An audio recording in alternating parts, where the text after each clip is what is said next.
If you could go back to the city of Jerusalem during Bible times, the biggest thing you'd see is the temple. This beautiful building was designed by King David and built by King Solomon, and they believed that it was the home of the God of the universe. Wait, I thought God's home was in heaven.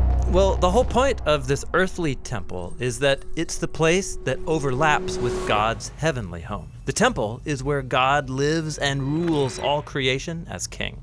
That's cool, but even Solomon, who built the temple, didn't believe that it could contain the God of the universe, right?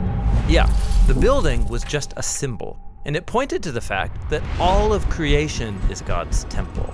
And that's actually what the first page of the Bible, Genesis 1, is all about. Really? It says that creation is God's temple? Well, it doesn't need to say it. The whole story shows it. In Genesis 1, God creates an ordered world out of a dark wasteland by speaking in a series of 7 days. Then on the 7th day, God's presence fills creation as he takes up his rest and rule.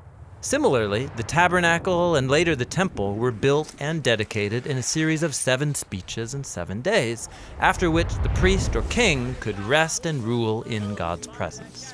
So all of creation is where God intends to dwell. It's like his temple. Exactly.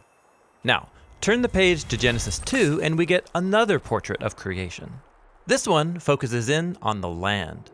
And in the center of the land is a region called Eden, which in Hebrew means delight. And in the middle of delight, God plants a garden in which God and humanity live together.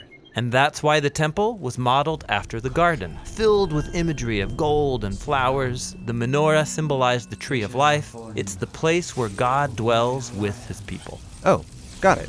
And check this out. In the temple, the Israelite priests and Levites were to work and to keep the temple in God's presence. This is exactly the job description given to humanity in the Garden of Eden. So these humans were the first priests.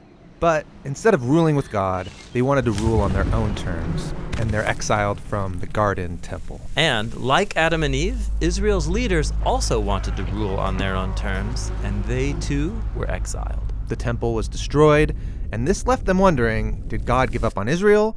Will God bring about a new creation? Well, the biblical prophets anticipated the day when God would create a new temple with a new priesthood. That's when God's presence would fill all of creation.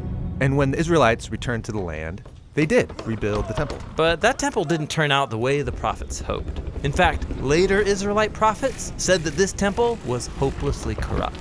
So they're still waiting for the ultimate temple. And here we come to the story of Jesus. He said that through him, God's presence and rule was coming into our world in a new way. And he presented himself as a new kind of priest. But Jesus wasn't a priest, and he didn't work in the temple. Right. Jesus said that God's presence, his rest and rule, was filling the world through his own life, death, and resurrection.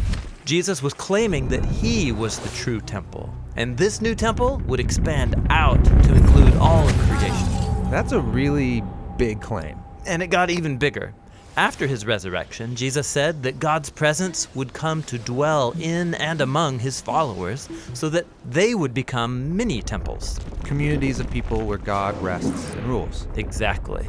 This is the Bible's vision of the church, which is described as a temple. Not a building, but people. Yeah, like when Peter says, "You all are living stones built up as a temple for God's Spirit to dwell."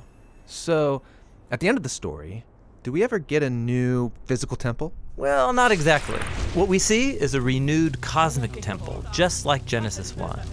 And this new creation doesn't need a temple building because through Jesus, all creation is now the place where God rests and rules the world with his people.